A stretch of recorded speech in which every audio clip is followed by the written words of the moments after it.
Hey everyone, Mark and Joey back here on a beautiful Thursday morning. And here in Ontario, Canada, if it's the first time you're watching the show, we want to mention our sponsor, CoolEyeCover.com. We're not going to go into it. We've talked a lot about the sunglasses they have and the variety of prices and those kinds of things. Visit the website. A great offering there for you to take a look at. Anyway, we're actually moving indoors with ice, even though the players are out playing golf every day. NHL hockey is into free agent fever, just like the NBA, which we just talked about. Lots of things going around on the free agent front. Front and center, of course, is our own Leafs, who are facing huge cap problems. And then Luongo's retirement caused huge cap problems for a couple other teams. So anyway, very exciting stuff happening today. Let's start with the Leafs. Of course, they've got maybe the best player in the league, or very close, in Marner, now testing free agency, now demanding certain amounts of money. This offer sheet was interesting to talk about today because they haven't actually had one offered, I think, since 2007 or 11, something like that. So it's not been used very often, and you see there, because of the punishment, you've got the stats there. But where they're thinking there's enough free agents out there, we might see an offer sheet or two.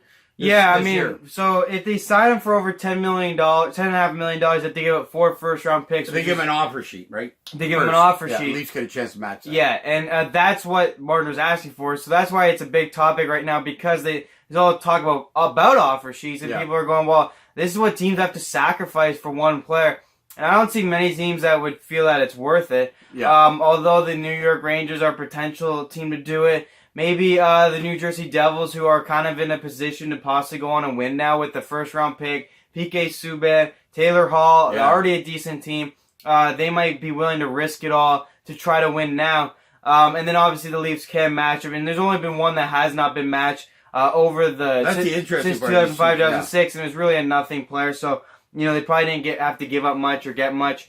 Certainly wasn't a $10 million player. No, God, no, not a player of this caliber. But this year is the year of restricted free agents. It's incredible how many there are, and it's going to be very interesting going forward. I personally don't see Marner leaving. I don't see a team willing to give up 4 first-round picks. I also, though, would say let him go if he's worth that much to us, yeah. I mean, 4 first-round picks. What you could get for that is absolutely insane. You could even go out and get a player right away to replace that. Hell, you could offer your own offer sheet to one of these players out there if you got someone else's 4 first-round picks. So you can easily make a swap. You can easily do what someone does to you, and I honestly would not match it if someone offered you that, if sent that offer sheet to your office, I guess, and gave that to you. I'd take it in a second. I'd be like, bye, Marner. We're moving on. I don't think it's going to happen, though. I think Marner will eventually sign. It's going to be a waiting game like Nylander last year, but we'll see going forward. Yeah, and I think Leafs blew it, signing Nylander like they did. That hurt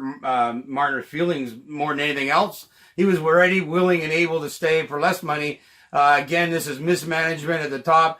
However, the talk is, here's the interesting thing. We talk about baseball and hockey and basketball. We're talking about the cap. And the cap is actually making moves happen that hurt the brand of hockey in my mind. I know they have to do it for the finances, and I know they have a lot of have teams and have not teams. But I'll tell you what, in the old days, and I'll come back to the old days lots because I'm the oldest one in the crowd, probably even listening. But, players stayed with the same team. Now, they were unfairly treated in those days. Now it's overly in their favor now. Where players don't stay anymore because they have so many options and free agency and those types of things. Now the cap is even worse. The Leafs might have to let Marner go. Like, even if they don't want to, they might have cap space. They probably cleared up enough with the Marlowe trade, and they probably, if they do trade Zaitsev, would be able to clear up enough pretty quickly. I mean, right now they're not pulling triggers on these trades because I think they're waiting for it to happen. Because I think they're looking at it. And Kyle Dubas is going, guys, I'm not going to trade these players yet, because what would you think if an offer sheet came in for Marner? Like, should we? And I think they've decided that we're going to let him walk. Yeah. So they're not going to make these trades because they don't need it. They don't need to get rid of Kadri if Marner leaves. The only reason why they need to get Kadri is if they wanted to sign him to the $12 million deal that someone's forcing it on them. But I think they've decided. I think they've said, if someone comes in with an offer that gets us 4 first-round picks, we're going to let him walk. Yeah. Other than that, we're going to continue to work with him on getting a contract with the team we have, and it's something that's reasonable for both sides. At the end of the day, here's what it is really when it comes to the cap. First of all, yes, the cap can cause a bit of problems. You see in other sports where it's not. Yeah. But you keep signing these players as big deals. It's your own fault. Other teams have learned how to work it out, and teams that win don't have guys that cost so much money. You have to have a more balanced team. And every year you prove it and prove it and prove it and prove it. So when are these teams going to learn that signing these guys? And Matthews kind of learned it. He took a little bit less than what he wanted in the first place. I think Marner's going to learn it. If he didn't get burned by Nylander, I don't think this is Tom Brady has led the way in the NFL. Tom Brady has led the way. I mean, you look at St. Louis. Name me the highest paid player in St. Louis. I mean, Tarasenko probably makes good penny, but he ain't making like $13 million. So, you know, they complain about the cap, yet it's their own doing giving these players this much money when they really, really shouldn't. Let a bad team do it and let them be bad. What you can get for them is amazing, and that's why I think you're going to learn. If offer sheets get put out this year, a lot of teams, I think, will let their guys walk, and it's simply for this reason. They're looking at it going, hey, the cap ain't changing for us.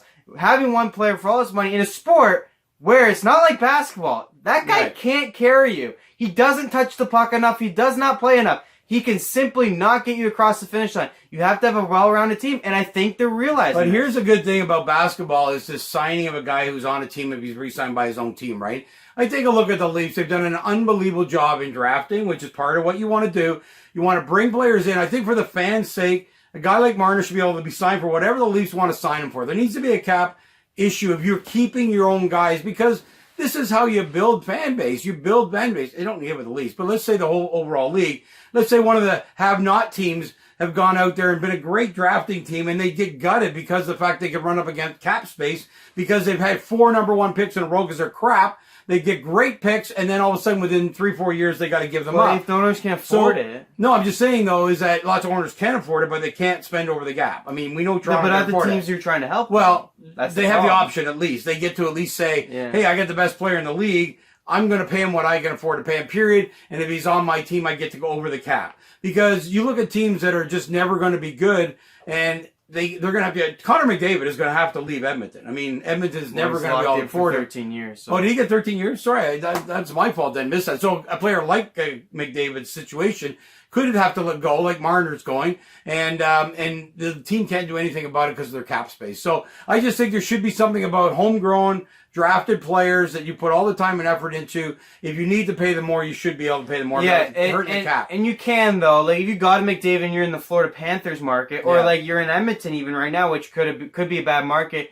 You know, they do sign, so they can do it. I mean, the fact is though is this, but it's working. That's why he's still last place or missed the playoffs. That's my point. But you're saying he can't expand the cap. Stars matter. Yeah, but what I'm saying is Florida Panthers get a McDavid. Right. They can't afford to pay him extra money. Right, but there's an option to do it if you want and can do it, keep a guy like that. It would be up to Florida to keep a guy like McDavid because that's their fan base. But now they may not be able to because of how much money you can get paid somewhere else, all because of the cap.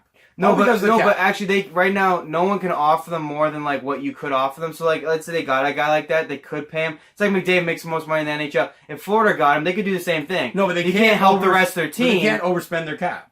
Right. That's why that's the issue. But if you're a bad team, typically you're not held bet in contracts. You could offer them enough money to stay. Right, as long as you're going to continue to be bad cap. just like Edmonton is because you can't build around it unless you're going to go get veterans or draft more guys for cheap money and try to have a good 2-3 year success before they need contracts, which you're right about. Yeah. I guess my thing is that they've obviously put it in for a reason. Obviously owners go in and go, we cannot spend more money. Like, that's why they have it there. If I get one player, I can spend it all. If I believe him alone can sell enough tickets for me, can do a good enough job across the finish line. But they can use the cap for those owners, too, and just have an exception, which is homegrown drafted players. You can go over the cap for the amount for that player. Well, I agree with you. That's all I'm talking about. Maybe the owners won't do it. Right. But in the right places, it's going to hurt the Leafs to lose a Marner just from perception standpoint. Now, the Leafs are the original NHL team, so we're not talking about a team that's going to lose its fan base. Yeah. But if this was Florida, let's say this was Florida on the verge of maybe going to the NHL, and they can't keep it because they went and drafted and developed fantastic hockey players out of the draft,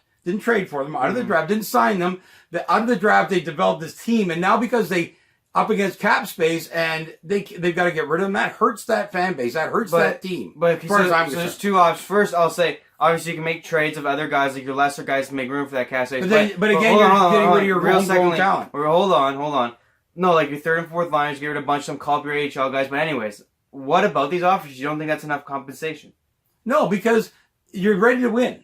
You're there right now. Let's say it's Florida. So let's not talk about Leafs. It's Florida. And they're with this team right now that clearly, other than getting beat by Boston, is ready to move on and possibly win a championship like the Raptors this year because LeBron left. No different than the Leaf situation, though. But except the Leaf fan base will never dwindle. So that doesn't matter really in Toronto. Okay, to the NHL. To the NHL. Florida might go out of business.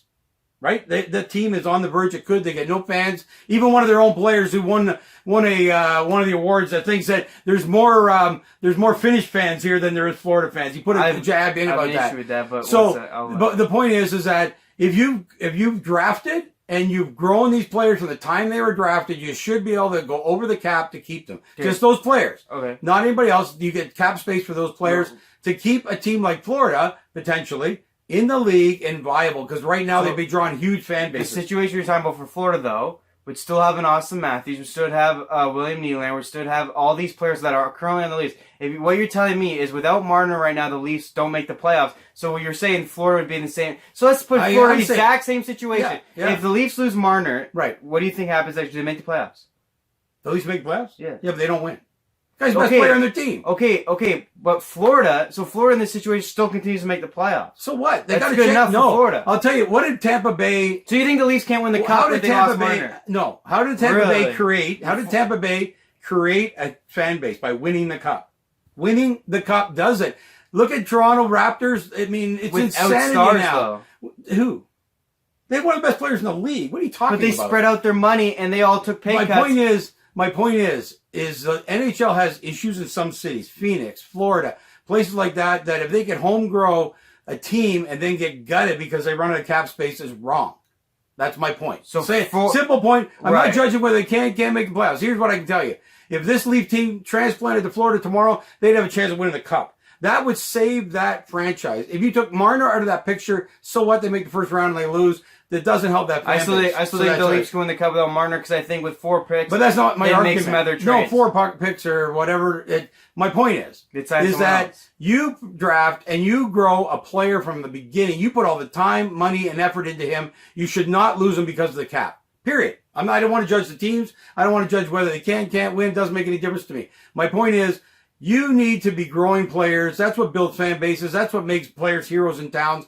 And you're gonna take one of the best players. Now, Leafs, that's why I say let's put this team in Florida, because in Toronto we'll have 16,000 people there if you were playing that, and they were scoring 14 goals a game on you because you're 12 years old. But the Leafs people would still show up. That's just the way it is. So whose fault is it? It's McDavid's fault. It's McDavid is one of them, but the league is always that issue because it's their rules. So the league's always an issue, and the owners are always an issue. It's their rule. So I'm just saying the rule needs to be changed. They won't probably change it, but that's my opinion. Yeah, I mean, I go back to I always think of the movie Moneyball when he goes, you can't spend money you don't have. These teams clearly don't have money, otherwise they'd probably go into the league and say, yeah, we're willing to go an extra $8 million just because it's a homegrown player, let's expand the cap. Well, if Florida can't sign him for more money, he still leave, because if they can't sign him for the original money that he can get otherwise, how are them offering more money going to even matter? If they can't pay it. But they can't pay it. No, see, this is where you got to get into business a little bit. They can bring a partner in. They could say winning the Stanley Cup will make this a successful franchise. They can go get money from anywhere. These guys are multi-millionaires that run these teams. If they have an opportunity to win the Stanley Cup because they drafted smartly, they've homegrown some players, they need to now pay them money to not get... You talked about this, about getting gutted. You said it like 100 times in the basketball show about being gutted. Well, that's what the cap does to these guys. You're being gutted. You're not being gutted because these offer sheets give you so much. That's the future. I mean, that's the future. No, but you can use them as trade bait now. I know, but you got to bring in a new player. You got to reestablish that guy's value. It's the most fair league there is. I get that's the league. I'm telling you, to me, that cap rule is wrong. The league should want to home grow players. That's how you create fan bases. I'm telling you, that's what makes it happen. I agree. I'm telling you. If Tampa Bay had lost Stamkos way early in his career because of the cap, Tampa Bay would be a Florida franchise. They did have a cap problem, but they were willing to take less money to play on that team. That team could have won 4 or 5 cups in the meantime, except they had to get rid of players to massage the cap. There's always a team willing to offer more money. I get that. But so how do you stop that? You can now pay it because you don't have a cap problem. But if you don't have the money, Joey, honest to God, when you get into business, you can always find money. Money is not an issue for these guys. Why don't they do it? Because it won't help them win the cup. See, you got to understand that a team like the Leafs is ready to win the cup. Florida, just go spend money, is not ready to win the cup, even if you're bringing free agents, because it might be crap. How do you know, though? You have developed, you don't know, but you know you've developed this team. You know the Leafs are ready to win. If this was in Florida, this would save that franchise. You're only looking at it from the fact that they don't pay money today. They don't pay money today because they don't have the players. They haven't drafted the players. But if they did, these guys with millions of dollars can find money. You've never been there. You don't know. You can find money anytime when it comes to helping somebody out that might win a cup and would create a fan base in Florida that might last for years. And I can tell you that if Tampa Bay had never won the cup, they'd be a Florida franchise, the same thing. I agree with you, but Florida's been good and they did nothing to keep them. They haven't won a Stanley Cup. No, but they had good teams to potentially do it. They didn't put in any You're effort. obviously got to keep wax in their your players. ears today. I'm not saying a team that's good. I'm talking about a team that can win the cup. They had a team that potentially could win the cup way And back when. Let's not argue about Florida. They didn't keep the point is, the cap makes teams trade homegrown players. It's just wrong. Period. I'm not want to evaluate team by team by team by team, what they wouldn't do, and all that crap. The cap on homegrown players is wrong. They should change it. My last point of view. You get one more shot. You want to talk about Florida? Well, Florida just went out and got the top 3 free agents. Went out and got Florida again. We've got top 3 free agents. They're out there. They got the goaltender from Columbus. They got Panarin from Columbus. They have no idea if that's going to work. None. They're bringing a bunch of players. We see free agents bomb completely. They already have a good team. They almost made the playoffs this year. They went out and got players to go for a cup run. Okay, and but they you probably lose a won't keep bigger them. standpoint about one team, Joey. That's not what I'm talking about. Talking about the cap and homegrown players. You're going off with free agents. I'm telling you that right the now, market doesn't change. Okay, good. So that's your point of view. I think they need to change it. I'm telling you, bad teams with bad fans don't show up, don't show up, don't Now show you're up. wrong. And the only Stanley Cups make them all care. show up. Stanley Cups make them all show up. So anyway, there we are. You watch the fan base of St. Louis next year, and you can argue with me all you want. St. Louis has always showed up. They were always they have been in a lull for a period of time, and now they're going to be Not huge. fan-base-wise. Sure, they have. They always sold out fans. It's St. Louis. Okay, so anyway, the cap's wrong and homegrown players. Joey's off on individual teams. It's the most and everything fair else. league He wants to talk about. Most fair They league need in to the fix world. it. We're going to lose Marner. Most NHL playoff It's not what you want and shouldn't League happen. Cup winners all That's the time. it. So anyway, there we go. We'll let Joey get. He wants to get the last word. And so desperately. I'm going to cut the show off Pittsburgh now. kept their guys. Goodbye. Chicago kept their guys. Figure it out. Man up. We'll be back talking about the free agency and the cap at another time as these free agents start to sign up.